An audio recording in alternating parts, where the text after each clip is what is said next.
5월이 시작되었습니다. 한반도의 5월은 눈이 지게 아름답습니다.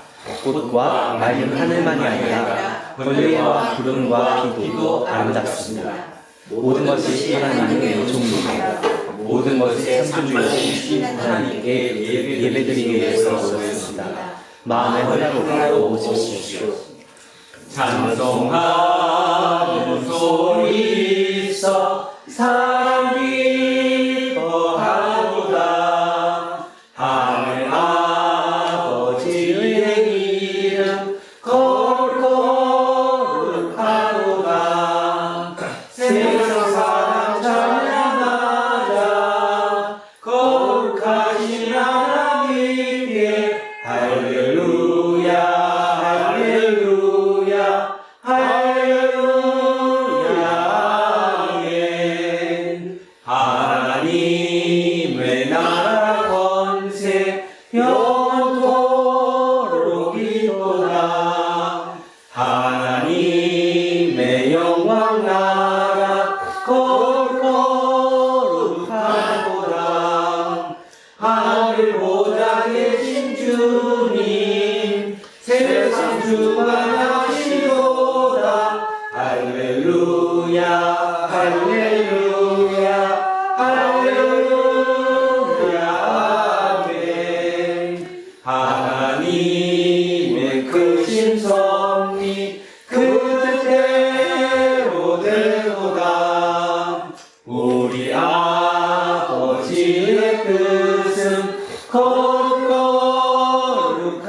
거룩하도다. 주여 속히 임하셔서 기쁜 날을 주옵소서. 할렐루야 할렐루야 할렐루야 아멘. 아멘.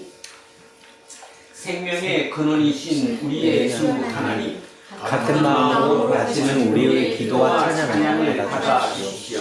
이 세상에서 사람들이 추구하고 있는 모든 것들을 일정한 분노의 가치와 의미가 있을 뿐이지 우리의 목적의 삶을 완성할 수 없습니다. 아무리 많은 것을 성취하거나 소유했다 하더라도 그것으로 우리의 영혼이 만족할 수도 없습니다. 그렇습니다. 하나님, 예수 그리스도에게 일어난 십자가와 부활 생명만이 구원의 참조의 능력이라는 사실을 믿습니다. 우리의 삶을 파괴하는 죄와 죽음의 세력이 예수 그리스도에 의해서 극복되었으니 우리가 어찌 감사 찬송과 영광 찬송을 돌리지 않을 수 있겠습니까? 하나님 홀로 영광 받으소서. 성부와 성령과 함께 예배를 받으시기에 합당하시며 생명 심판을 위해 다시 오시기 분명한 우리 주 예수 그리스도의 이름으로 기도합니다. 아멘. 우리는 하나님의 정의와 평화가 여지없이 훼손된 세상을 살고 있습니다. 온갖 종류의 폭력이 만연된 세상에 휩쓸려 있습니다. 의에 줄이고 목마른 자가 복이 있다라는 예수님의 말씀을 진리로 믿는 우리 예수쟁이들 역시 이런 시대 정신에 저항하지 못했습니다. 주님, 우리를 불쌍히 여겨주십시오. 지난 한 주간의 삶에서 주님의 사랑을 가득히 받은 사람의 자세로 이웃들을 대하지 못했습니다. 의식적으로 또는 무의식적으로 우리가 쏟아낸 생각과 말로 인해서 상처받은 이웃들도 많았습니다. 우리를 불쌍히 여겨주십시오. 예수 그리스도의 이름으로 기도합니다. 아멘. 기도합니다.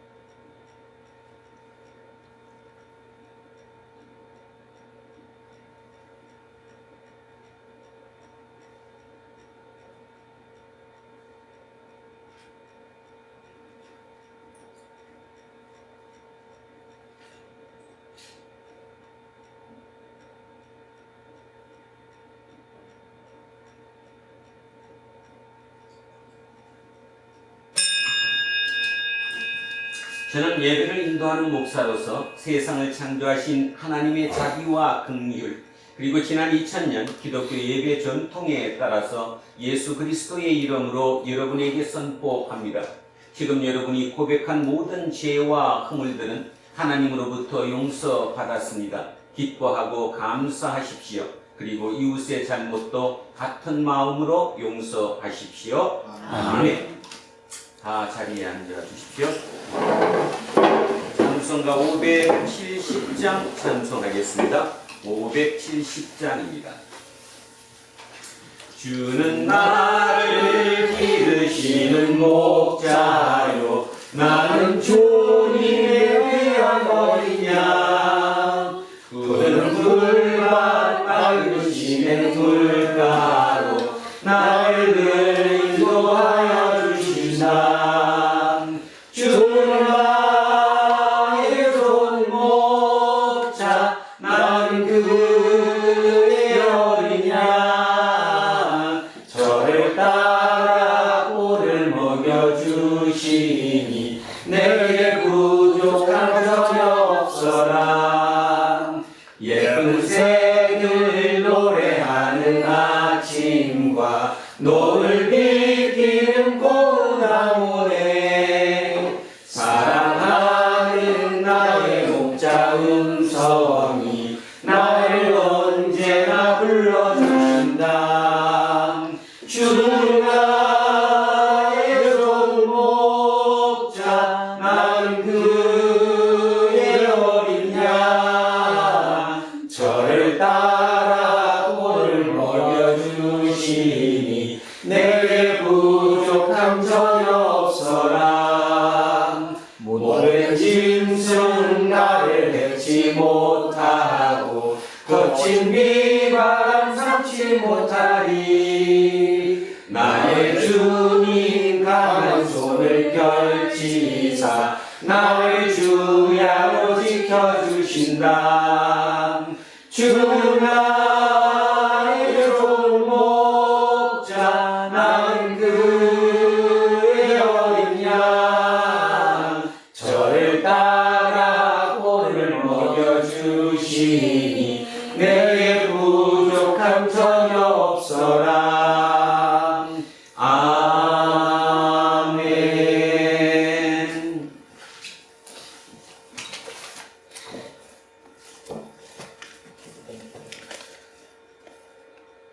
은혜를 내려주시는 하나님 아버지께 감사드립니다.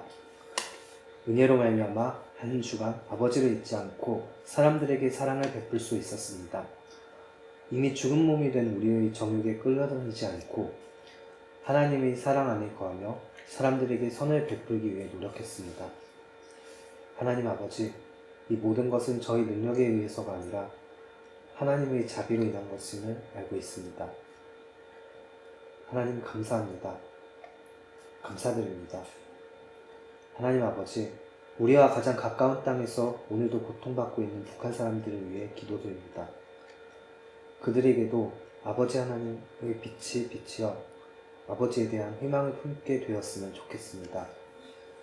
그날이 올 때까지 그들이 숨이 온전히 붙어 있었으면 좋겠습니다. 우리가 그들에게 갈 길이 열렸으면 좋겠습니다. 감사드리며 예수님 이름으로 기도드립니다. 아멘. 인사하겠습니다. 조금 손해보고 삽시다. 조금 손해보고 삽시다. 하나님 사랑합니다. 하나님 사랑합니다. 이문수님을 사랑합니다. 이문수님을 사랑합니다. 김재우님을 사랑합니다. 김재우님을 사랑합니다. 이영옥님을 사랑합니다. 이영옥님을 사랑합니다. 이은금님을 사랑합니다. 이은금님을 사랑합니다. 이영미님을 사랑합니다. 이영미님을 사랑합니다. 이양승님을 사랑합니다. 이양승님을 사랑합니다. 윤정숙님을 사랑합니다. 윤정숙님을 사랑합니다. 이연승님을 사랑합니다. 이연승님을 사랑합니다. 이동영님을 사랑합니다. 이동영님을 사랑합니다. 이정근님을 사랑합니다. 이정근님을 사랑합니다. 목사님을 사랑합니다. 목사님을 사랑합니다. 우리 이하민님을 사랑합니다. 함께하지 못한 우리의 모든 성도님들을 사랑합니다. 기도하겠습니다. 하나님 아버지, 지금 우리는 하나님의 말씀을 듣기 위해 영혼의 귀를 열고 기다리고 있습니다. 달콤하기는 하나 생명의 능력이 없으며 장황하기는 하나 허황된 소리에 익숙해진 우리의 귀를 진리의 영이신 성령으로 깨끗이 씻어서 바른 말씀을 분별할 수 있도록 도와주십시오. 예수 그리스도의 이름으로 기도합니다. 아멘. 첫째 말씀 사도행전으로 가겠습니다. 신약성서 205쪽입니다. 신약성서 205쪽 사도행전 10장 44절에서 48절까지 말씀입니다.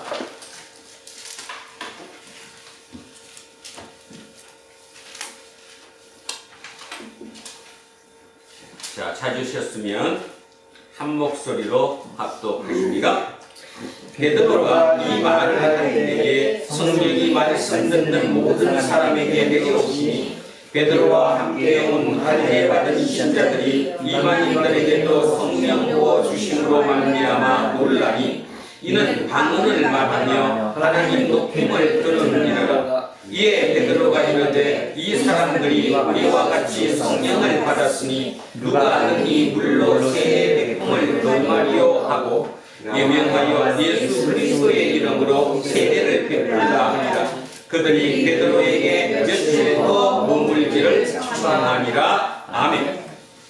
성시교독 10편 98편으로 갑니다. 구약성서 874쪽입니다. 10편 98편입니다.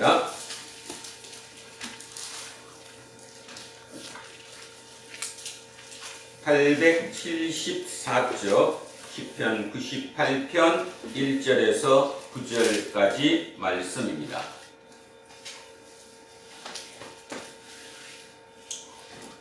시작하겠습니다. 98편입니다. 새 노래로 여호와께 찬송하라. 그는 기이한 일을 행하사 그의 오른손과 거룩한 팔로 자기를 위하여 구원을 베푸셨음이로다. 여호와께서 그의 구원을 안지하시며 그의 공의를 문나라의 목전에서 명백히 나타내셨도다. 그가 이스라엘의 집에 베푸신 인자와 성실을 기억하셨으므로 땅 끝까지 이르는 모든 것이 우리 하나님의 구원을 보았도다. 온 땅이여 여호와께 즐거이 소리칠지어다. 소리며 즐겁게 노래하며 찬송할지어다. 수금으로 여호와를 노래하라. 수금과 음성으로 노래할지어다. 나팔과 후각 소리로 왕이신 여호와 앞에 즐겁게 소리칠지어다. 바다와 흙이 충만한 것과 세계와 그 중에 거하는 자는 다 외칠지어다. 여호와 앞에서 큰 물은 박수할지어다. 산악이 함께 즐겁게 노래할지어다. 그가 땅을 심판하러 임하실 것이미로다. 그가 의로 세계를 판단하시며 공평으로 그의 백성을 심판하시리로다. 아멘. 둘째 말씀 가겠습니다. 요한 1서로 갑니다. 신약성서 392쪽입니다. 신약성서 392쪽 요한 1서 5장 1절에서 6절까지 말씀입니다. 요한 1서 5장 1절에서 6절 시작합니다. 예수께서 그리스도이심을 믿는 자마다 하나님께로부터 난 자니 또한 낳으신 이를 사랑하는 자마다 그에게서 난 자를 사랑하느니라. 우리가 하나님을 사랑하고 그의 계명들을 지킬 때에 이로써 우리가 하나님의 자녀를 사랑하는 줄을 아느니라. 하나님을 사랑하는 것은 이것이니 우리가 그의 계명들을 지키는 것이라. 그의 계명들은 무거운 것이 아니로다. 그런 하나님께로부터 난 자마다 세상을 이기느니라. 세상을 이기는 승리는 이것이니 우리의 믿음이니라. 예수께서 하나님의 아들이심을 믿는 자가 아니면 세상을 이기는 자가 누구냐? 이는 물과 피로 임하신 이시니 곧 예수 그리스도시라. 물로만 아니요 물과 피로 임하셨고 증언하는 이는 성령이시니 성령은 진리니라. 아멘. 셋째 말씀 요한복음으로 내려옵니다. 앞쪽으로 내려오셔서 173쪽입니다. 173쪽 요한복음 15장 9절에서 17절까지 말씀입니다. 요한복음 15장 9절에서 17절 말씀입니다. 시작합니다. 아버지께서 나를 사랑하신 것 같이 나도 너희를 사랑하였으니 나의 사랑 안에 거하라. 내가 아버지의 계명을 지켜 그의 사랑 안에 거하는 것 같이 너희도 내 계명을 지키면 내 사랑 안에 거하리라. 내가 이것을 너희에게 이름은 내 기쁨이 너희 안에 있어 너희 기쁨을 충만하게 하려 함이라. 내 계명은 곧 내가 너희를 사랑하는 것 같이 너희도 서로 사랑하라 하는 이것이니라. 사람이 친구를 위하여 목숨을 버리면 이보다 더 큰 사랑이 없나니 너희는 내가 명하는 대로 행하면 곧 나의 친구라. 이제부터는 너희를 종이라 하지 아니하리니 종은 주인이 하는 것을 알지 못함이라. 너희를 친구라 하였노니 내가 내 아버지께 들은 것을 다 너희에게 알게 하였습니다. 너희가 나를 택한 것이 아니요 내가 너희를 택하여 세웠나니 이는 너희로 가서 열매를 맺게 하고 또 너희 열매가 항상 있게 하여 내 이름으로 아버지께 무엇을 구하든지 다 받게 하려 함이라. 내가 이것을 너희에게 명함은 너희는 스스로 사랑하게 하려 함이라. 아멘. 오늘 주신 말씀 로마서 7장 1절에서 6절까지 말씀입니다. 로마서 7장 1절에서 6절. 자, 천천히 머릿속에 그림을 그리시며 자, 오늘 주신 말씀 같이 합독하십니다. 형제들아, 내가 법 아는 자들에게 말하노니 너희는 그 법이 사람의 동안 동안만 그를 주관하는 줄 알지 못하느냐. 남편이 여인이 그 남편 생전에는 법으로 그에게 매입바 되나 만일 그 남편이 죽으면 남편의 법에서 벗어나느니라. 그러므로 만일 그 남편 생전에 다른 남자에게 가면 끊으려라. 그러나 만일 남편이 죽으면 그 법에서 자유롭게 되나니 다른 남자에게 갈지라도 문제가 되지 아니하느니라. 그러므로 내 형제들아, 너희도 그리스도의 몸으로 말미암아 율법에 대하여 죽임을 당하였으니 이는 다르니 곧 죽은 자 가운데서 살아나신 이에게 가서 우리가 하나님을 위하여 열매를 맺게 하려 함이라. 우리가 시신에 있을 때에는 율법으로 말미암는 죄의 정욕이 우리 시체 중에 역사하여 우리로 사망을 위하여 열매를 맺게 하였더니 이제는 우리가 운명이었던 것에 대하여 죽었으므로 율법에서 벗어났으니 이러므로 우리가 영의 새로운 것으로 섬길 것이요 율법 소문의 묵은 것으로 아니할지니라. 아멘. 벌써 5월입니다. 세월은 아주 속사포처럼 빨리 지나갑니다. 이제 5월 19일 주일이면 성령 강림절입니다. 이렇게 절기도 빨리빨리 우리 앞에 다가오는 것 같습니다. 자, 오늘은 영의 새로운 것으로 라는 제목으로 하나님의 말씀의 은혜를 나누고자 합니다. 바울은 로마에 있는 교인들에게 편지를 쓰고 있습니다.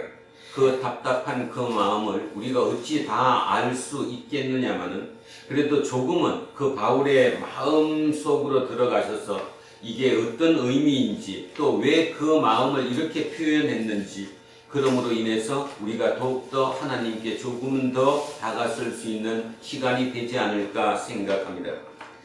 바울의 가장 답답한 점이 뭐냐 하면 로마의 교인들의 부류가 두 부류로 나눠져 있다는 것입니다. 하나는 한 부류는 예수님의 보혈로 믿음으로 말미암아 구원을 받았으면 이제 우리는 다 된 거다. 그러니까 영혼만 깨끗하면 육체적으로는 어떤 허물이 있더라도 문제 된다 안 된다? 된다 안 된다? 안 된다. 그게 지난주에 했던 거예요. 그 한 부류가 있었어요. 우리는 이런 생각하면 그 사람들 바보 아니야? 이런 생각을 할지 모르지만 그 당시로 돌아가면 그 당시는 헬라 사상이 그대로 이어져 오던 시대입니다. 관습적으로 습관적으로 그런 사상에 얽매여 있는 거죠. 그러니까 그런 입장에서 보면 영과 육은 구별되어 있는 거니까 영과 육이 분리되어 있는 것이기 때문에 육체가 누구를 붙잡고 있다고요? 영을 가두고 있는 것이라고 믿고 있던 그런 입장에서 보면 영혼만 구원받는 것이 구원이지 육의 구원은 없다는 거예요. 그러니까 결국은 영이 구원받았으면 이제 구원받은 게 끝났으니까 육으로 이 땅에 사는 동안은 어떤 허물을 짓든 어떤 죄를 저지르든 어떻게 살든 관계없다라고 생각했던 그 한 부류, 그 부류에 대해서 지난주에 사도 바울이 설교를 했습니다. 그죠? 그들에게 대해서 그래서는 되지 않는다고. 자, 오늘은 또 한 부류가 있는데 그 부류는 누구냐 하면 유대 기독교인들입니다. 유대 기독교인들이라는 게 뭐예요? 디아스포라 유대인들이라는 거죠. 로마에 살고 있는 혈통이 유대인. 그래서 유대교에 지금까지 익숙해져 왔던 유대 기독교인들, 그들이 또 문제가 되는 거예요. 왜 문제가 되느냐 하면 그들은 예수를 믿어요 이제. 그러니까 이제 바뀌었어요. 분명히 예수 그리스도를 믿는 그리스도인이 됐음에도 불구하고 아직도 옛 습관과 옛 관습이 몸에 남아있는 거죠. 그래서 아무리 내가 예수를 믿는다고 해도 어떻게 율법을 지키지 않고 우리가 어렵게 될 수 있느냐. 그러니까 결국 우리는 예수 그리스도를 믿어서 구원을 받았지만 그럼에도 불구하고 율법은 지켜야 된다 안 지켜야 된다? 지켜야 된다라고 생각하는 또 한 부류가 있었다는 거죠. 그러면 여러분 사도 바울은 어디 부류에 속했을까요? 원래 사도 바울이 어느 부류에 속했어요? 율법에 속했던 사람이죠. 철두철미하게 율법을 지켜야지만이 된다는 바리새인이었다는 말입니다. 그랬던 그가 얼마나 절감하겠어요. 이거 아닌데, 저렇게 믿으면 안 되는데, 저게 믿음이 아닌데 얼마나 가슴이 답답했겠습니까? 그 답답한 마음으로 오늘 편지를 쓴 것입니다. 여러분 2000년 전으로 돌아가서 생각해보면 유대교의 근간이 3개가 있거든요. 유대교의 근간이 3개가 뭐냐? 첫째, 성전입니다. 두 번째는 제사장이고요. 세 번째는 희생제사예요. 그러니까 그 생각해보세요. 옛날 사람들이 성전에 왜 가죠? 제사지대로 가요. 근데 제사 중에 물론 여러 종류의 제사가 있지만 가장 중요한, 자기 입장에서 가장 중요한 제사가 무슨 제사예요? 속죄 제사지. 다른 말로 희생 제사예요. 내가 뭐를 졌으니까, 죄를 졌으니까 그거를 대신에 동물, 그죠? 양이나 염소나 뭐 이런 소나 이 동물을 대신 잡아서 바침으로 인해서 내가 속죄받는 거죠. 그 제사예요. 자, 근간이 다시 한번 합니다. 유대교의 근간이 몇 개라고요? 3개. 성전, 제사장, 희생제사. 다른 말로 속죄제사. 이것을 근간으로 하는 게 유대교예요. 그러면 뭐 다른 종교도 비슷하죠. 지금도 그런 경우 있어요, 없어요? 있어요. 지금도 제사를 지내는 게 속죄제사의 개념으로 지내는 사람들이 꽤 있죠. 그리고 그 제사를 담당하는 사람이 결국 제사장인 것이고, 그것을 하는 그곳이 그 어떤 장소, 공간이 성전이 되는 거고, 그러니까 결국은 성전, 제사장, 희생제사입니다. 그게 율법이에요. 그게 율법에 다 적혀 있어요, 안 적혀 있어요? 어떻게 할 때는 어떻게 해야 된다고 쭉 적혀 있어요. 레위기에 뭐 너무나 자세히 다 적혀 있잖아요. 그것을 그대로 지켜야 돼요, 안 지켜야 돼요? 지켜야 돼요. 그랬던 그 유대교가 바벨론 포로를 당하게 됐습니다. 그래서 바벨론으로 포로를 당하면서 성전이 뭐 되어버렸어요? 파괴되어 버렸어요. 그러니까 제사장도 없어져 버렸어요. 희생제사를 드릴 공간이 없어져 버렸어요. 그때 그들이 터득한 방법이 뭐였죠? 회당. 회당에 모여서 뭐를 읽는 거예요? 율법을 공부하는 거예요. 성경을 공부하는 거예요. 그래서 우리는 성전도 없고 제사장도 없고 희생제사를 드릴 수는 없지만 그럼에도 불구하고 우리는 이제 이 하나님의 말씀 율법을 근간으로 해서 그거를 지켜야 된다는 거예요. 그 말씀을 지키면 우리가 어렵게 된다 안 된다? 된다. 다시 얘기하면 그것을 지키면 하나님으로부터 우리가 인정받는다 안 받는다? 받는다. 하나님으로부터 인정받는다는 게 곧 구원이니까 그렇게 해야 구원이 일어난다. 오랜 시간 동안 그렇게 몸에 배 있었어요. 자, 다시 이제 예수님 시대로 돌아옵니다. 예수님 시대로 돌아오면 성전이 다시 재건됐어요, 안 됐어요? 성전이 다시 재건됐어요. 그러니까 디아스포라 유대인들, 각 나라에 흩어져 있던 그 유대인들이 적어도 1년에 한 번, 최소한 안 되더라도 2, 3년에 한 번, 그것마저 조건이 안 맞으면 내 상황이 도저히 갈 수가 없으면 평생 죽기 전에 단 한 번이라도 예루살렘 성전을 가야 돼, 안 가야 돼요? 가야 돼요. 그래서 뭐를 드려야 돼요? 희생제사를 드려야 되는 거예요. 그런 생각에 갇혀서 살고 있는 사람들이에요. 그에게 사도 바울이 뭐라고 얘기하는 거예요? 예수 그리스도를 믿음으로 구원받는 것은 그거와 관계가 있다 없다? 없다라는 거죠. 성전 필요 있다 없다? 없다. 이제 성전이 예루살렘에 있는 게 아니라 어디에 있다? 내 마음속에 있다. 내 속에 성전이 있다. 그 성전에 영으로 하나님이 거하신다 안 거하신다? 거하신다. 그 하나님을 우리는 뭐라고 불러요? 성령. 그래서 하나님이 우리 속에 함께 거한다. 내 속이 성전이다. 두 번째, 제사장. 누가 대사장이에요?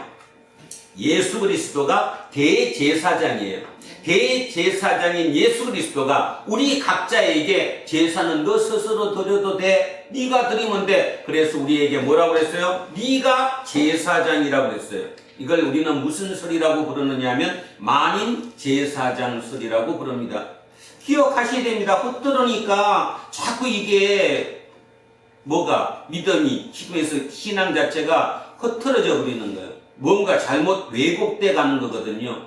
그러니까 다시 얘기하는데 유대교에서 얘기했던 제사장이 이제는 우리 각자예요. 우리 각자가 제사장의 역할을 하는 거예요. 그걸 보고 만인 제사장설이라고 얘기합니다. 자, 그러면 희생제사는 누가 드리느냐? 이제 희생제사 드린다 안 드린다? 안 드린다. 왜 안 드려요? 누가? 예수 그리스도가 딱 한 번 십자가에 대신 달려 돌아가셨기 때문에 그 한 번으로 희생제사는 끝났다 안 끝났다? 끝났다. 우리는 이 얘기를 오랫동안 들어왔기 때문에 평소에는 잊고 살더라도 이런 얘기를 다시 하면 맞아. 그래. 당연히 받아들여요. 근데 2000년 전으로 다시 돌아가면 그들은 받아들이기가 쉬웠어요? 어려웠어요? 그들이 그거를 받아들이기가 쉬웠겠어요? 어렵겠어요? 어려웠죠. 습관이 있었는데 당연히 자기 몸에 배어있는 유대교를 지금까지 믿어왔던 태어나갔고 8일 만에 할례를 받은 이후부터 끝없이 그 속에서 살아왔기 때문에 그 관습과 습관이 내 몸에 싹 배어있는데 그걸 어떻게 하루아침에 바뀌어요?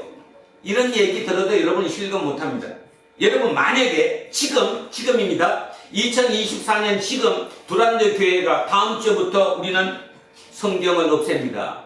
성경 보지 않고 예배 드립니다. 가능할까요?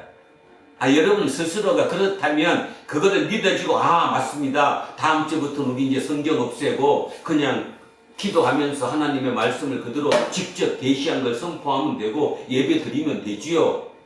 그렇게 안 되면 그게 쉽겠어요? 어렵겠어요? 어려울 정도가 아니라 불가능에 가까울 겁니다. 똑같은 얘기예요. 유대 기독교인들에게 유대교에서 이어왔던 그 습관을 하루아침에 다 버려버리고 완전히 바뀌라고 하는 게 얼마나 어려운지 몰라요.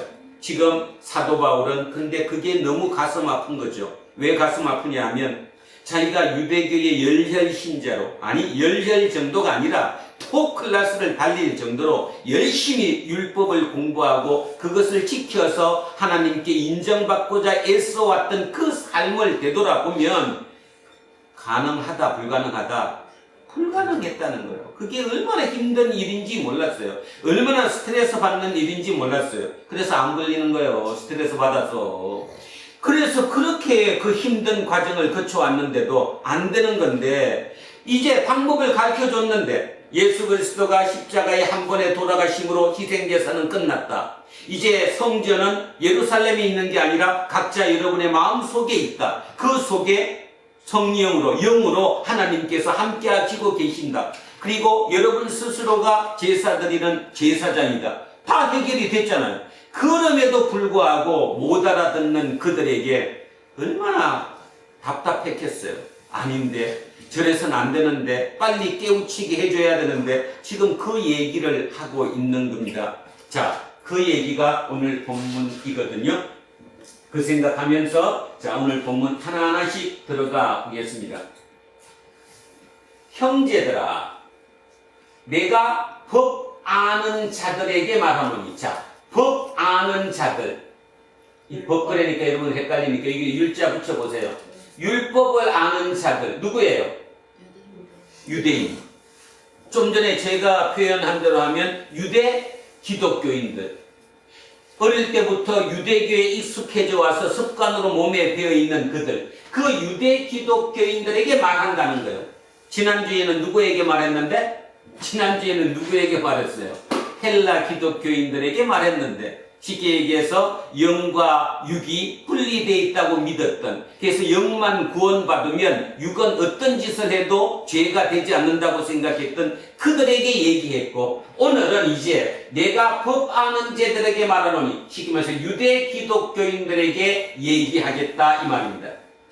너희는 그 법이, 율법이 사람이 살 동안만 그를 주관하는 줄 알지 못하느냐? 자, 율법뿐만 아니라 모든 법은 사람이 살아있을 때만 그 법이 영향을 미치죠. 요즘 최근에 들어와서가 아니라 한 몇 년 동안 우리 사회에는 뭐 검찰에서 뭐가 왔다? 기소를 한다. 또 어디서 수사를 한다. 그렇게 되면 자살해버리는 사람이 상당히 많아요. 그러면 신문에 뭐라고 나죠? 신문에 어떻게 표현되느냐 하면 그 사람에 대해서는 이제 공소권 없음, 불기소 처분으로 이 사건은 종결합니다. 이렇게 해서 신문에 나와요. 그죠? 그 사건이 안 되는 거예요. 모텔렌트 이선균, 그죠? 그렇게 자살하고 말았습니다. 그러고 나니까 나오는 답은 뭐냐면 불기소 처분이에요. 공소권이 이제 없어지는 거예요. 왜냐하면 법에 영향을 미치지 않기 때문에. 사람이 죽고 나면 법에 영향을 미치지 않아요. 똑같은 얘기를 하는 거죠, 지금. 형제들아, 내가 법 아는 자들에게, 너네들은 율법을 아는 자, 유대 그리스도 교인들에게 말하노니, 너희는 그 법이 사람이 살 동안만 그를 주관하는 줄 알지 못하느냐? 왜 모르느냐? 그러면서 2절, 3절에 결혼 얘기를 합니다. 2절에 이렇게 표현합니다. 남편 있는 여인이 그 남편 생전에는 법으로 그에게 매인바 되나 만일 그 남편이 죽으면 남편의 법에서 벗어난다. 그렇죠? 둘이가 결혼해서 잘 살아요. 근데 아내가 다른 남자랑 바람을 피우면 안 되는 거죠. 지금은 결혼관계가 법적으로 묶여있는 관계니까. 자, 3절에 이렇게 얘기합니다. 그러므로 만일 그 남편이 살아있는데 생전에 다른 남자에게 가면 음녀라 바람 피운다고 한다는 거죠. 저 여자는 바람난 여자다 이렇게 얘기한다는 거예요. 그러나 만일 남편이 죽으면 그 법에서 자유롭게 되나니 다른 남자에게 갈지라도 음녀가 되지 아니하느니라. 바람 피운다고 얘기하지 않는다는 거예요. 우리가 바람 피운다라고 얘기하는 것은 배우자가 있을 때 바람 피운다고 얘기하지, 배우자가 없으면 바람 피운다는 표현을 쓰지 않는다는 거죠. 너무나 간단한 얘기를 이렇게 결혼의 관계를 통해서 얘기하고 있어요. 자, 여기에 비유하자면 지금 사도 바울의 비유. 이 남편이 누구예요, 지금? 남편이 누구냐? 예수 그리스도. 오! 남편이 율법이죠. 이 남편이 율법이잖아요. 그러면 율법의 아내라고 표현된 이분은 누구? 이 여자는 누구예요? 유대 그리스도인들이지. 그러니까 유대 그리스도인들이 지금 누구에게 매여 있는 거예요? 율법시에게 매여 있는 거예요. 그 남편 이름이 율법시야, 율법시. 그죠? 그러니 그 남편에게 매여 있어. 근데 답을 가르쳐 줬어요. 그 관계가 끊어져서 자유롭게 되려면 뭐 하면 된다? 죽으면 된다. 죽으면 된다. 이혼하면 된다고 나왔는데 왜 안 되죠 그게? 이 당시로 가면? 이 당시로 가면 유대인 남자는 여자에게 이혼 정서를 써가지고 너 나가 이렇게 할 수 있지만 여자는 누구에게? 남자에게 절대로 이혼을 요구할 수가 없어요. 법 자체가 없는 그런 시대를 살고 있어요. 여자 뭐 이름도 제대로 부르지 않던 시대인데 그러니까 지금이랑 개념이 틀리죠. 자, 그런 의미에서 보면 이 남편, 이 율법에 매여 있다라는 거예요. 지금 그리스도인이. 그래서 이제 헤어지면 되는데 문제는 둘 중에 한 사람이 죽어야 되거든요. 그죠? 죽으면 끝나요. 근데 누가 죽으면 안 되는데? 여자가 죽으면 그렇지. 여자가 죽으면 안 되지. 여자가 지금 누구니까? 유대 그리스도인이니까. 그 사람이 주인공이니까 거기가 죽으면 이 말 자체가 성립이 안 되잖아요. 그러면 누가 죽어야 돼? 율법이 죽어야 돼요. 그런데 절대로 율법은 일점 희렉도 세상이 없어지지 않는 한 없어지지 않아요. 없어지지 않아요. 그러니까 죽어야 못 죽어요? 못 죽어요. 못 죽어요. 율법은 절대로 못 죽어요. 그렇다면 문제가 생기는데 누가 죽어야 돼? 아내가 죽어요. 아내가 죽어야 돼. 근데 문제는 자 보세요. 아내가 진짜 죽어버렸어요? 그러면 뭔 의미가 있어? 공소권이 없어져. 다 끝나버리는 건데. 그러면 조건이 있어요. 죽되 뭐 하면 돼? 다시 살아. 부활하면 되는 거예요. 여러분은 이거 그냥 듣는데 저는 야 사도 바울이 진짜 천재는 천재다. 근데 그 천재가 과연 천재라고 해서 모든 걸 다 아는 건 아니거든요. 그러니까 결국은 하나님의 계시와 하나님의 인도하심이 없었다면 이런 표현을 쓸 수가 없다라고 저는 생각해요. 너무 간단한 거지만 진짜로 그런 상태라면 어떻게 저런 표현을 할 수 있을까? 그래서 성경은 하나님의 말씀이 확실히 맞는 거예요. 자, 여기까지 다시 합니다. 남편이 율법시예요. 율법시 남편과 헤어져야 내가 자유롭게 되는 거예요. 근데 이미 나는 마음적으로는 헤어졌어요. 누구를 믿어서 예수 그리스도를 믿어서 구원을 얻었기 때문에 마음적으로는 이미 옮겨졌는데 지금 육체적으로 옮겨지지 못하고 있는 거예요. 분명히 그리스도인데도 불구하고 옛날에 그 유대교의 습성 그대로 절기가 되면 어디 가봐야 되고 예루살렘 성전에 가봐야 되고 가서 뭐 해야 되고 제사를 지내야 되고 이게 머릿속에 가득 몸에 그대로 차 있는 거예요. 그러니까 사도 바울은 그거가 아니다고 지금 얘기를 하는 거거든요. 자, 그래서 죽으면 된다. 그래서 이제 죽는 거예요. 자, 4절 갑니다. 그러므로 내 형제들아 너희도 그리스도의 몸으로 말미암아 율법에 대하여 죽임을 당하였으니 이는 다르니 곧 죽은 자 가운데서 살아나신 이에게 가서 우리가 하나님을 위하여 열매를 맺게 하려 함이라. 자, 누구와 함께? 예수 그리스도가 함께. 예수 그리스도가 십자가에 돌아가셨을 때 누구도 죽었다. 나도 죽었다. 그죠? 그게 기독교 교리예요. 예수 그리스도가 십자가에 돌아가셨을 때 이한길이도 이미 죽었어요. 나 살아있는데? 지금 살아있는 것은 누가 살아있는 거예요? 부활하신 예수 그리스도와 함께 살아있다고 믿는 거예요. 이게 기독교 교리예요. 그러니 이게 어떻게 어느 천재가 머리 좋아가지고 그죠? 교리를 만들라고 그렇게 만들었겠어요. 다른 어느 종교에 이런 거 없어요. 그런데도 그거를 실제로 안 믿는다는 거죠. 저도 그랬습니다. 실제로 뭐 그럴 수 있겠지만 이렇게 있죠. 그러나 지금 이사야를 끝나고 로마서를 들어가고 깊이 있게 자꾸 들어갈수록 야, 이건 진짜구나. 이거 진짜구나. 이게 가짜가 아니구나. 그랬으니 사도 바울이 얼마나 절절했겠어요. 저도 똑같아요. 절절해. 우리 어떤 애한테 꼭 가르쳐주고 싶거든. 시가 먹혀야지. 아니, 그게 그러니까 좋다 나쁘다 뭐 난 덕이 된다 안 된다 개념이 아니고 이거 진짜라니까요. 그러니 진짜 천국은 있는 거고요. 영생은 그대로 이어지는 거예요. 이게 말장난이 아니라는 거예요. 단지 우리가 어려웠던 건 용어 자체가 우리의 용어가 아니기 때문에 그 영이가 탁탁 박혀서 이렇게 되는 건 아니지만, 근데요, 여러분, 하나님의 말씀이 그렇게 머릿속에 그냥 듣자마자 탁탁 박힌다면 그거 하나님 말씀 아니에요.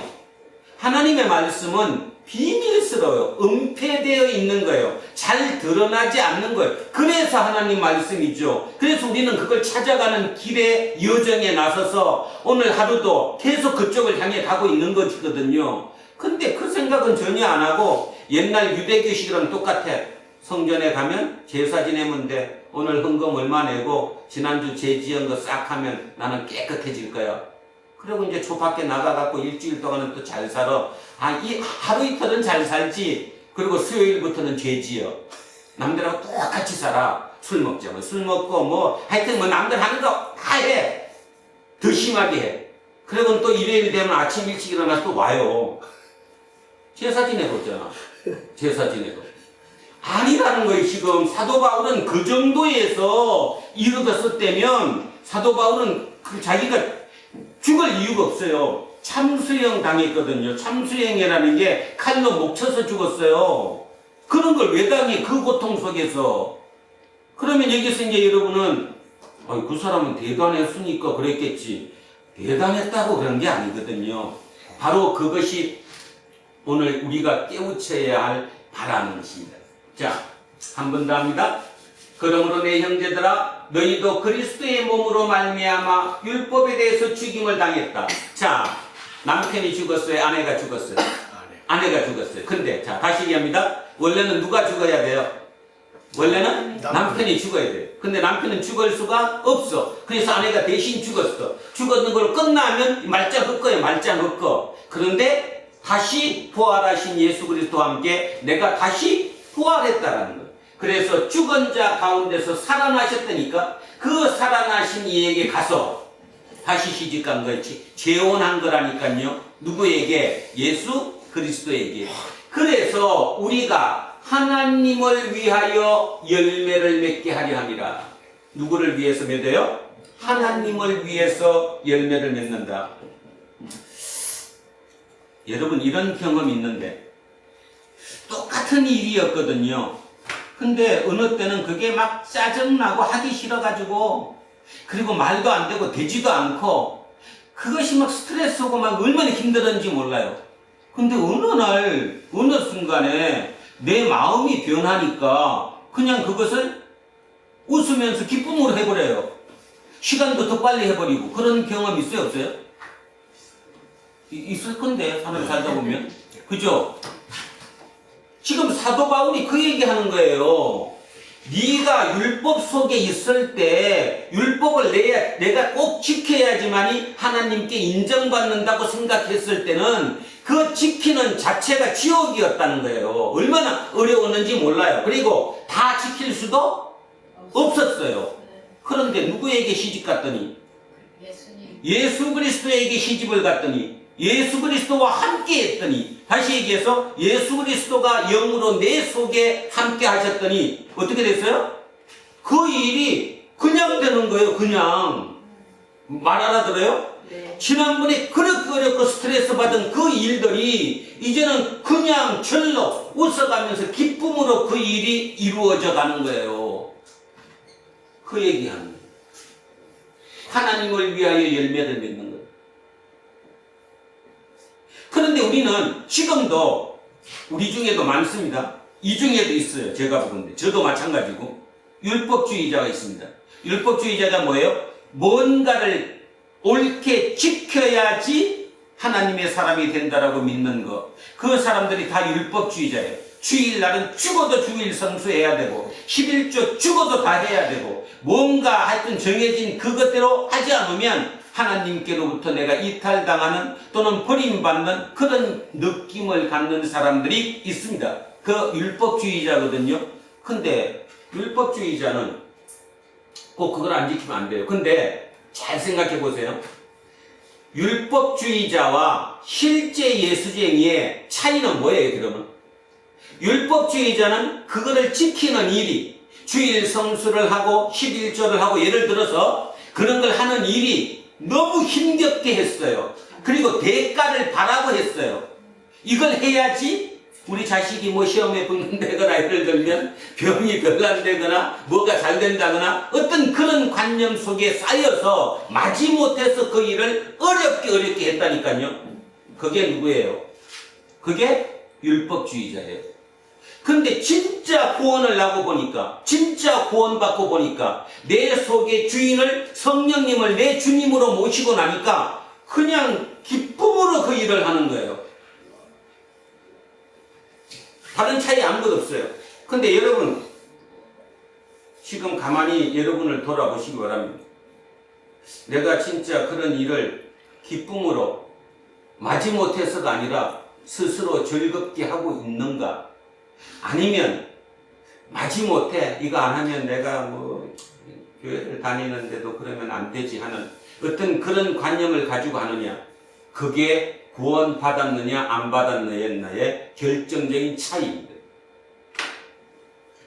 만약에 억지였다면 아직 안 받은 겁니다. 이 바울의 이 절절한 이 마음으로 그거를 보면 절대로 안 된 거예요. 그것이 가능해야 돼요. 그러니까 그것이 가능하단 말은 똑같은 일을 하는 거예요. 내가 세상에 사는데 비 안 맞아요? 눈 안 맞아요? 남들 피울 때 나도 그대로 물바가지 뒤집었어요. 그런데도 불구하고 차이가 뭐냐 하면 마지못해서 하는 거와 그냥 기쁨으로 받아들이는 거에 결정적인 그 차이예요. 선과 후라는 거죠. 선과 후. 선으로 되는 것은 율법주의자고 후로 되는 것은 예수쟁이에요. 그 구별을 잘 하셔야 됩니다. 그러니까 날마다 억지로 내가 인간인데 뭐 자식한테도 잘해야 돼, 부모한테도 잘해야 돼, 교회에도 잘해야 돼, 봉사활동도 해야 되고 밖에 나가서 이렇게 하면 안 되지. 그렇게 하는 거를 억지로가 하면 아직도 나는 율법의 상태에 매여 있다. 그 생각을 하시고 그러면서 성령을 구하는 거예요. 성령님 제게 임하소서. 제가 성전입니다. 이 성전에 하나님의 영이 이곳에 함께 하셔야 됩니다. 그분이 나를 통치하십니다. 그래서 그분의 통치로 내가 내 마음을 쏟아 나가다 보면 어느 날 문득 그게 기쁨으로 그냥 그런 일이 이루어져요. 오늘도 우리가 읽었던 성경 본문 중에 대부분이 요한 1서, 요한 복음이 다 사랑이었어요. 사랑하라. 서로 사랑하라. 말은 쉽지만 서로 사랑하기가 어렵죠. 형제 간에도 어렵고 부자 간에도 어렵고 그죠? 부모와 자식 간에도 엄청나게 어렵고 특히 부부 간에는 더 어려워요. 뭘 사랑해 사랑하기는. 입으로만 다이아몬드 갖다 주면 사랑한다고 보이나? 어려워요. 그런데 그 어려운 것이 이 지금 사도 바울의 이 개념으로 얘기하면 진짜 당신 속에 성령님이 성전에 계시면 그것은 쉬워진다는 거예요. 근데 우리는 혹간 가다가 진짜 간혹 가다가 그런 경험을 해요. 똑같은 상황이고 똑같은 처지였는데도 어떨 때 보면 이뻐, 어떨 때 보면 진짜 미워 죽겠는데 당장 안 살고 싶은데 이런 경험이라는 거죠. 그러니까 결국 사도 바울이 왜 이런 글을 썼을까? 저는 천재라서 글을 쓴 것이 아니라 자기 체험이라고 생각해요. 자기가 그런 체험을 했어요. 너무 열정적으로 하다 보니까 뭐의 문제였는가를 정확하게 지금 파악하고 있는 거죠. 그래서 그 얘기를 지금 우리에게 들려주고 있는 거라는 겁니다. 그러고 보면 쉬워요, 안 쉬워요? 쉽잖아요. 근데 여기에 뭐 말을 토를 달아갖고 저게 뭐다 결국 결론은 그 얘기예요. 결국 결론은 사도 바울이 오늘 우리에게 하는 얘기 그대로 들으면 그 얘기를 하는 거예요. 당신 율법에서 빨리 벗어나라. 율법에서 벗어난다고 해서 율법을 지키지 말라는 소리가 아니다. 그건 오해하면 안 된다라는 거예요. 율법은 지키려고 내가 의지로 지키는 것이 아니고 어떻게 지켜요? 내 속에 뭐가 임하면? 성령이 임하면 그냥 지켜진다. 그냥 지켜진다. 우리 어떤 일 속에 성령이 임하면 그냥 술 안 먹어. 그런 적 안 해. 안 해요, 진짜. 그것이 진짜 믿음이라는 거예요. 이 믿음을, 그거를 개발하는 거지. 내가 살다가 비 맞으면, 아, 내가 지난번에 11조 안 해서 내가 비 맞나 봐. 내가 눈 맞으면, 아, 맞아. 지난번에 내가 교회 하루 빠져가지고 하나님이 나 벌 주시나 봐. 이런 하나님이 아니라는 거예요, 지금. 전혀. 뭔가 지금 착각을 해도 유분수도 지금 착각을 하고 있는 거예요. 그죠? 그러니까 그 얘기를 줄줄이 하고 있는 것입니다. 자, 4절 한 번 더 합니다. 그러므로 내 형제들아 너희도 그리스도의 몸으로 말미암아 율법에 대해 죽임을 당하였으니 이는 다르니 곧 죽은 자 가운데서 살아나신 이에게 가서, 그러니까 이제 다시 내가 재혼했어요. 예수 그리스도와 우리가 하나님을 위하여 열매를 맺게 한다. 그러니까 지금 열매는 이제부터는 하나님을 위한 열매예요. 또 하나님을 위한 열매니까 뭐 여기에 뭐 거창하고 멋있는 그런 게 아니에요. 내 삶의 삶, 내 삶이 어제와 오늘이 완전히 들리다는 거예요. 왜? 그냥 마음에서 우러나와서 그 일을 하니까. 그것이 하나님의 열매예요. 그죠? 그래야지 주변 사람 보고, 야, 저 사람 진짜 사람 변했어. 진짜 변했다니까. 옛날 그 사람이 아니야. 이런 소리 듣는 사람 혹간가다 있잖아요. 진짜 있잖아요, 진짜. 그렇게 되는 거라는 거죠. 자, 5절 가겠습니다.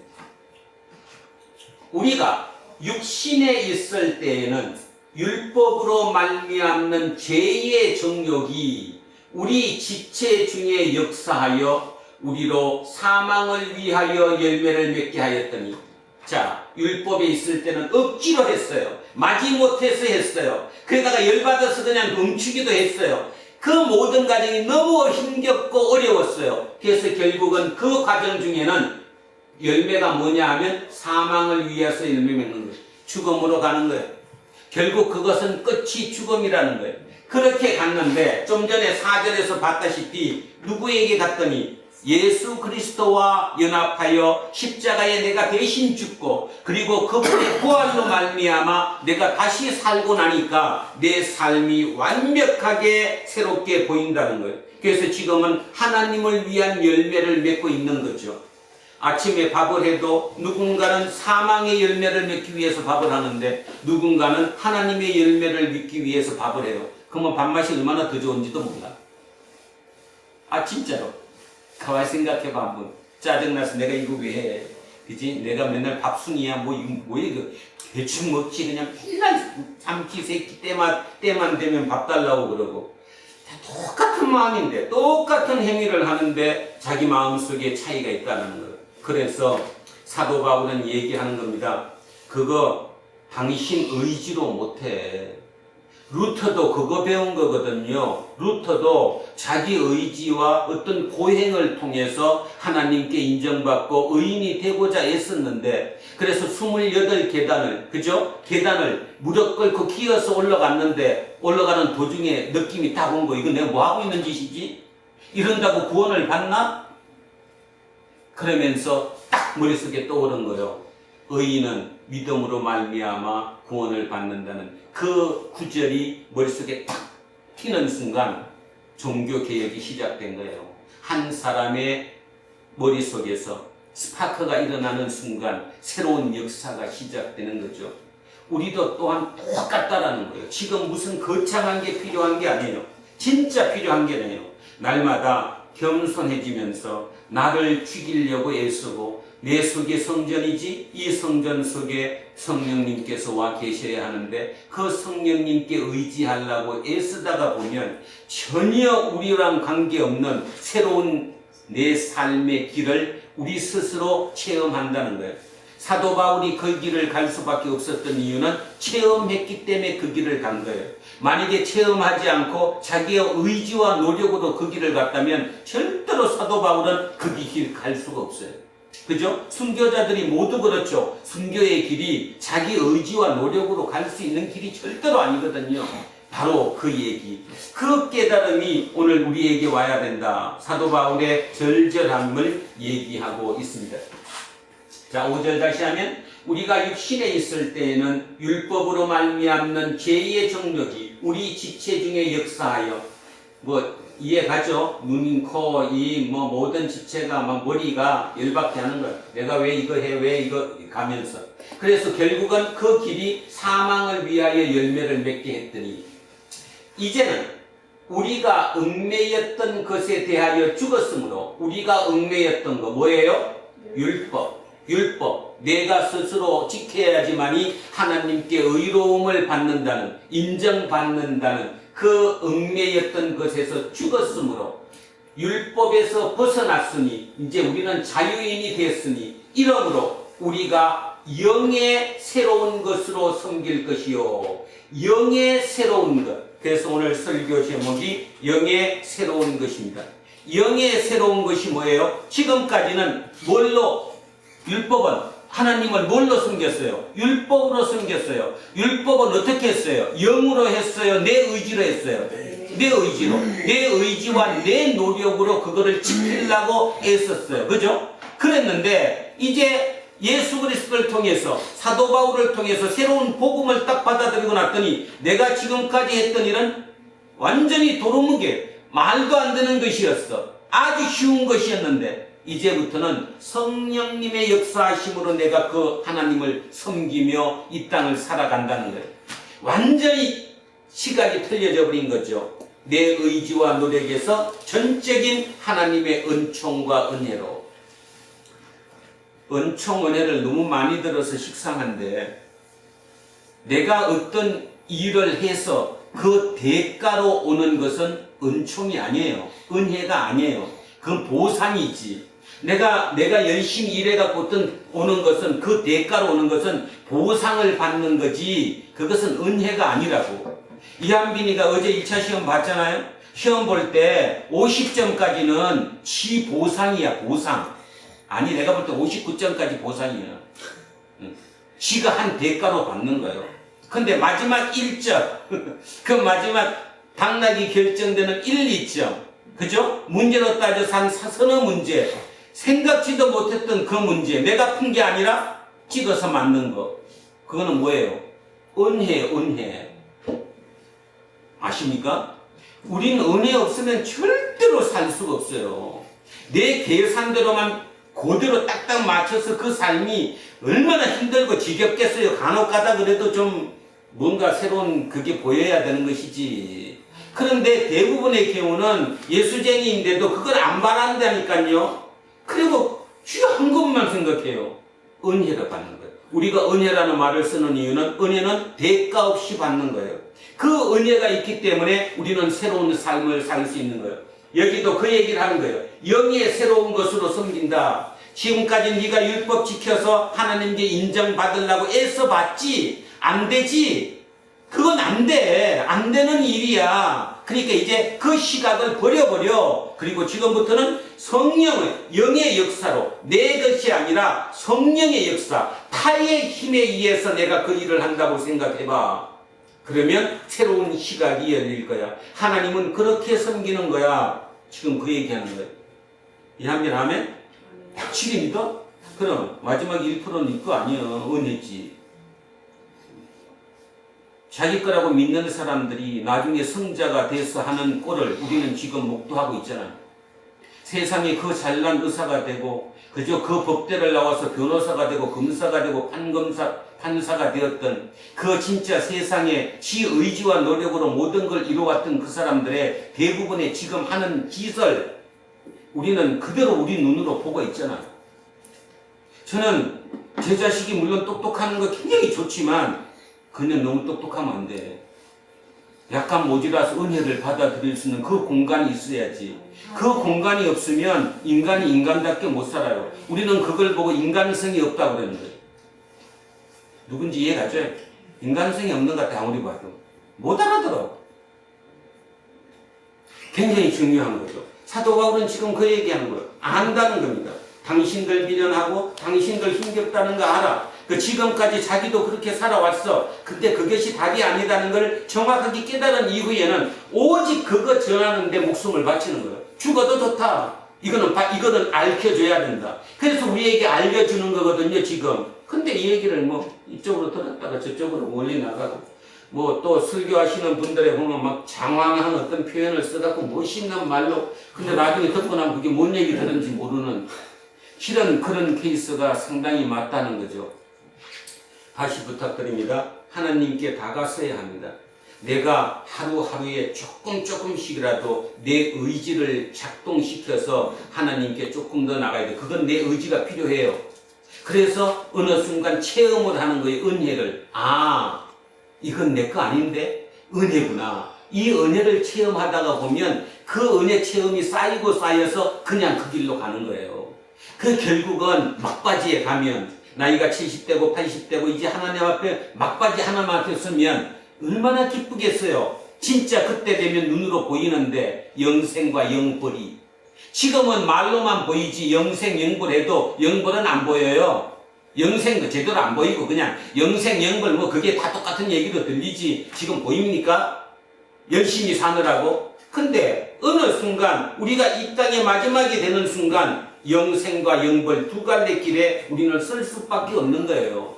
그때 아 진짜 내가 지금까지 잘 살았구나. 진짜 여기가 내 영생의 길로 내가 가는구나.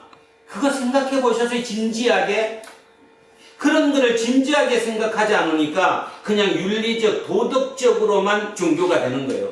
윤리적 도덕적 종교는 우리보다 다른 쪽이 훨씬 나아요. 특히 유교 얼마나 윤리적 종교 아니 도덕적이에요. 훨씬 낫다니까 그게. 그렇게 살아도 된다니까. 그런데 그런 기준으로 살다가 이 성경 말씀을 하나하나 이렇게 의미를 따져서 세게 보면 어떻게 이렇게 표현을 했을까? 진짜 아니에요. 가짜일 수가 없잖아요. 자, 그 생각을 하시면서 우리를 얽매였던 겁니다. 우리가 얽매였던 것. 바로 그게 율법이었습니다. 그 율법에 대해서 내가 죽었어요. 율법이 없어진 게 아니라 내가 죽었어요. 그러면 내가 죽으면 끝나는데 아니 나는 다시 살아났어요. 다시 살아나신 예수 그리스도의 부활과 함께 내가 새로 부활했다는 것입니다. 그래서 사도 바울은 어떻게 표현합니까? 이제 내가 사는 것은 내가 사는 것이 아니요 누구를 대신하여 사는 것이다? 예수 그리스도를 대신하여 사는 것이다. 이제 오늘부터 이한빈이의 삶은 예수 그리스도를 대신하여 사는 삶이다. 예수 그리스도를 대신해서 예수 그리스도가 가자고 하는 그 길. 예수 그리스도는 손이 없습니다. 발이 없습니다. 입도 없습니다. 코도 없습니다. 눈도 없습니다. 영이시니까.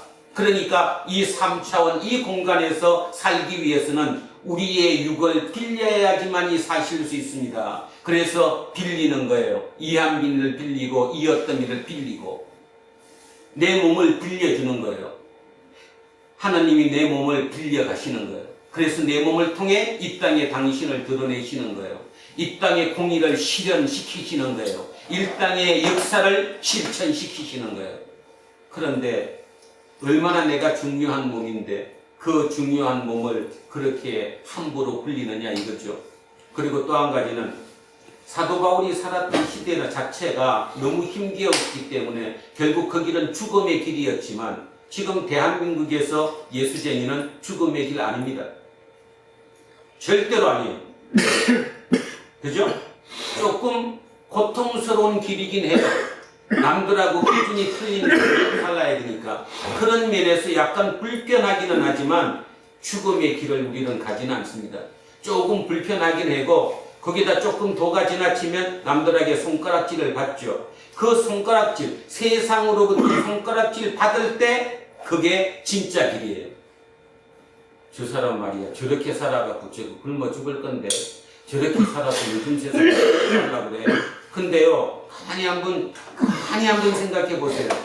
그렇게 얘기하는 그 도 적어도 20, 30년 전 나이 젊었을 때는 정의를 부러지졌고 공의를 찾았고 옳고 그름을 찾았어요. 그런데 세상과 섞여 살면서 조금씩 세상에 물들다가 보니까 이제 그조차도 그렇게 됐어요.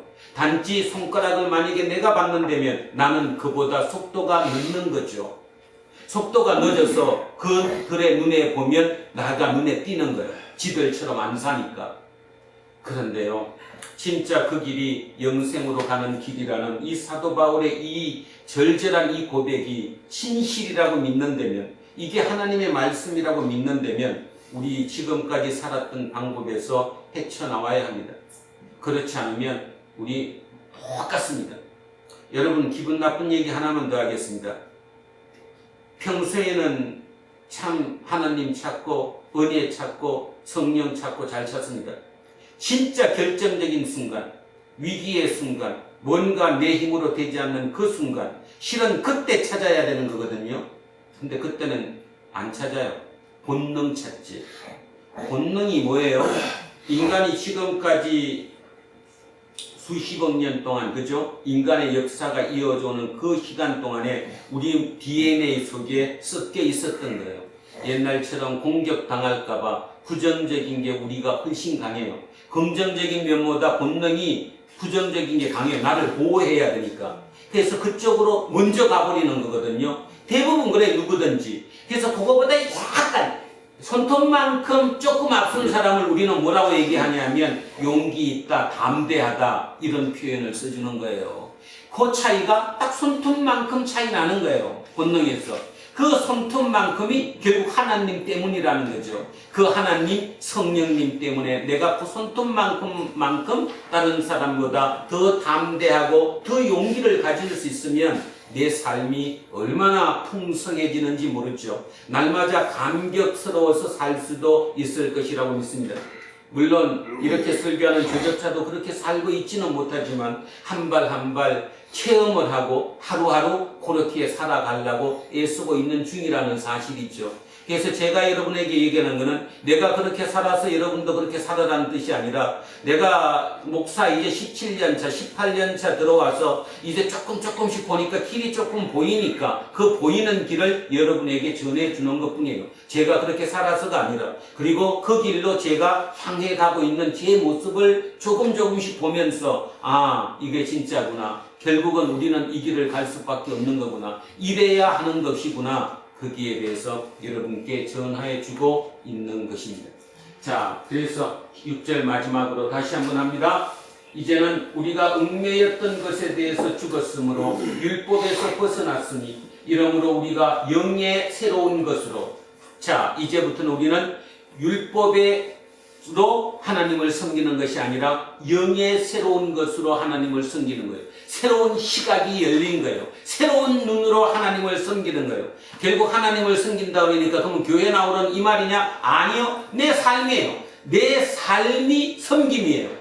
내 삶이 하나님을 대신해서 사는 삶이니까 그 삶이 곧 섬김이라는 거죠. 그래서 우리가 영의 새로운 것으로 섬길 것이요 율법 조문에 묵은 것 옛날 것으로 아니할지니라. 그래서 오늘의 결론은 뭐냐? 사도 바울의 결론은 뭐냐? 율법에서 끝내라. 그게 참 맞는 것 같다. 나도 이해는 한다. 나도 그렇게 살아왔다. 근데 그것이 아니다. 그래서 끊어라. 율법에서 끊어지고 영을 철저하게 의지해라. 그 성령이 나 속에 계신다. 그분께 철저히 의지하면서 그 길을 한번 살아봐라. 그것이 예수쟁이의 길이다. 이 얘기를 하고 있습니다. 오늘 짧은 본문이었지만 사도 바울을 통해서 하나님께서 우리에게 주시는 아주 멋진 이야기가 여기에 다 들어있다고 생각합니다. 다시 한번 우리는 섭성적으로 무엇을 지키는 것을 좋아합니다. 그리고 답이 주어진 것을 더 편하게 생각합니다. 그리고 답이 주어진 대로 사는 게 얼마나 편한지 몰라요. 그런데 따지고 보면 답이 정해져 있는 그것대로 사는 게 아니라 진짜 하나님께 포커스를 맞추고 내 안테나를 하나님께 맞추고 그분께서 받는 그것으로 내가 살아라는 거예요. 그러면 그걸 어떻게 하면 되느냐? 예수 그리스도를 생각해라. 어떤 일이 닥칠 때마다 예수님이셨다면 어떻게 하셨을까? 거기에 초점을 맞추면서 내가 그 길을 가면 충분히 우리도 그렇게 살아갈 수 있다. 그 길이 영생으로 가는 길이다. 이렇게 말씀하고 계십니다. 자, 오늘 본문을 다시 한번 1절부터 6절까지 천천히 생각하시며 읽고 마무리하겠습니다. 형제들아, 내가 법 많은 자들에게 말하노니 너희는 그 법이 사람이 살 동안만 그를 주관하는 줄 알지 못하느냐. 남편 있는 여인이 그 남편 생전에는 법으로 그에게 매입하거나 만약에 그 남편이 죽으면 남편의 법에서 벗어나느니라. 그러므로 만일 그 남편 생전에 다른 사람에게 가면 은멸하며 그러나 만일 남편이 죽으면 그 법에서 자유롭게 되나니 다른 남자에게 갈지라도 은녀같이 아니하느니라. 그러므로 내 형제들아 너희도 그리스도의 몸으로 말미암아 율법에 대하여 죽임을 당하였으니 이는 다르니 곧 죽은 자 가운데서 살아나신 이에게 가서 우리가 하나님을 위하여 열매를 맺게 하려 함이라. 우리가 육신에 있을 때에는 율법으로 말미암는 죄의 정욕이 우리 지체 중에 역사하여 우리로 사망을 위하여 열매를 맺게 하였더니 이제는 우리가 얽매였던 것에 대하여 죽었으므로 율법에서 벗어났으니 이러므로 우리가 영의 새로운 것으로 섬길 것이요 율법 전에 묵은 것으로 아니할지니라. 아멘. 기도하겠습니다. 살아계신 아버지 하나님, 오늘 사도 바울을 통해서 로마에 보내줬던 그 편지의 한 구절을 읽었습니다. 2024년을 살아가는 우리에게도 얼마나 중요한 메시지였는지 모릅니다. 그렇습니다. 우리는 2000년 전에 살아온 그들과 똑같이 2024년을 살아가는 우리조차도 무슨 법 조문에 매여서 그것을 지키는 것이 세상에 인정받는 길이라고, 그렇게 지키면서 도덕적으로 윤리적으로 사는 길만이 하나님 나라에 갈 수 있는 길이라고, 하나님께 인정받는 길이라고 생각한 적이 얼마나 많았는지도 모릅니다. 그런데 구태여 가만히 생각해보면 우리는 그 하나님의 말씀을 지킬 수가 없다는 것을 깨닫곤 합니다. 그래서 철저히 하나님의 은혜 속에 거할 수밖에 없다는, 그래서 그 은혜로 말미암아 우리는 구원받을 수밖에 없다는, 그리고 구원받은 이후에 우리의 삶은 똑같은 그 율법의 일을 할지라도 우리는 기쁨과 감사함으로 할 수 있을 것이라는 그 사도 바울의 얘기를 들었습니다. 이후에 우리 모든 삶이 오직 영생을 향한 삶, 그래서 하나님의 열매를 맺는 그 삶을 살아가는 우리 도란노 공동체의 모든 식구들이 될 수 있도록 성령님 특별한 역사하여 주시옵소서. 감사드리며 거룩하신 우리 주 예수 그리스도의 이름으로 기도합니다. 아멘.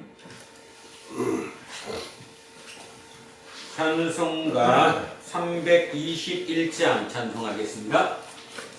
날 대속하신 예수께 내 생명 모두 드리니 늘 진실하게 하소서. 내 구주 예수여 나 구주 위에 살리라. 내 기쁨 한량 없으리. 내가 갈 길 인도하소서.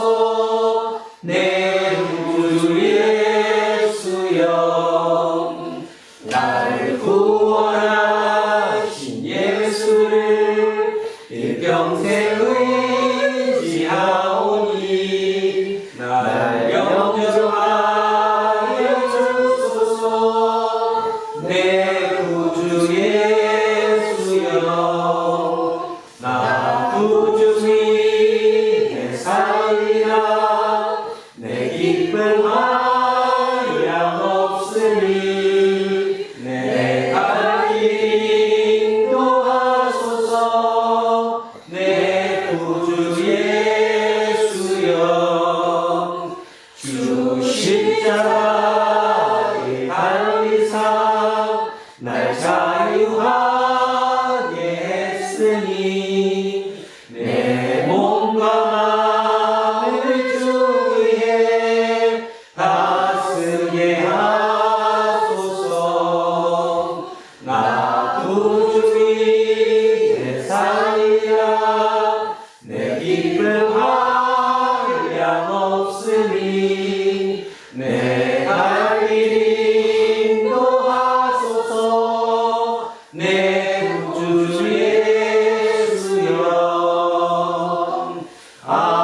사도신경으로 신앙 고백 드리겠습니다.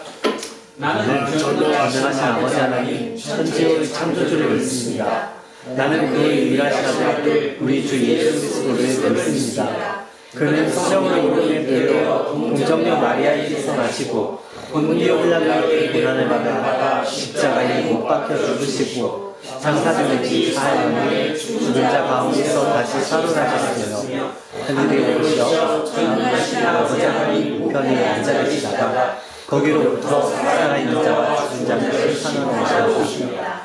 나는 성령을 믿으며 거룩한 공교회와 성도의 교제와 죄를 용서하는 것과 몸을 위하여 영생을 믿습니다. 아멘. 내게 있는 모든 것을 아낌없이 드리네. 사랑하고 의지하며 주만 따라 살리라. 주께 드리네. 주께 드리네. 사랑하는 구주 앞에 모두 드리네. 사랑하는 주님께 모두 드립니다. 아깝지 않은 마음, 그 예물에 우리의 온 마음을 다시 담아 주님께 올려드립니다. 그렇습니다. 우리는 어쩐지 미흡합니다. 모든 것이 부족합니다. 그리고 답이 정해진 것을 좋아합니다. 그 답을 따라 사는 게 편하기 때문이겠지요. 그러나 주님께서는 오늘 우리에게 말씀하십니다. 주님이 살아계신 주님의 은혜 속에 거하라고, 그리고 그 은혜로 말미암아 구원받았으니 은혜로 말미암아 살아가라고 얘기하신 그 말씀하신 그 말씀을 우리 마음속 깊이 새기고, 그 깊이 새긴 그 마음 주님께 올려드리오니 이후의 모든 시간마다 주님 우리를 통해 이 땅에 당신의 뜻 이루어 가시옵소서. 감사드리며 거룩하신 우리 주 예수 그리스도의 이름으로 기도합니다. 아멘. 우리는 세상이 읽고 있는 성경이다. 우리는 세상이 원하는 신앙 고백이다. 우리는 세상이 관심 갖는 설교다. 하늘에 계신 우리 아버지가 이름을 거룩하게 하시며 아버지의 나라가 오게 하시며 아버지의 뜻이 하늘에서와 같이 땅에서도 이루어지게 하소서. 오늘 우리에게 일용할 양식을 주시고 우리가 우리에게 잘못한 사람을 용서하여 주는 것 같이 우리 죄를 용서하여 주시고 우리를 시험에 빠지지 않게 하시고 악에서 구하소서. 나라와 권능과 영광이 영원히 아버지와 것이다. 아멘. 오늘 주신 말씀에 쇠리 얻어서 세상으로 나가서 살아갈 때에 나 혼자 힘으로 늘 부족하오니 주여 나를 도우사 승리하게 하소서. 아멘. 이제 부활절 6째 주일 공동 예배가 끝났습니다. 여러분은 인간이 할 수 있는 가장 거룩한 의식에 참여한 것입니다. 그 기쁨을 안고 각자의 일상으로 돌아가십시오. 그 일상에서 그리스도와 함께 죽었다가 그리스도와 함께 다시 산 자로서 최선을 다해 살아가십시오. 이제는 우리 주 예수 그리스도의 은혜와 하나님 아버지의 영원 무궁하신 사랑과 성령님께서 우리와 함께 하시고 우리를 이끄시니 오늘 이곳에 고개 숙인 우리 모두에게와 우리의 자녀들과 가정 위에 일터와 사업체 위에 그리고 이 나라 이민족 위에 이제로부터 영원토록 함께 하시기를 간절히 축원하옵나이다. 아멘.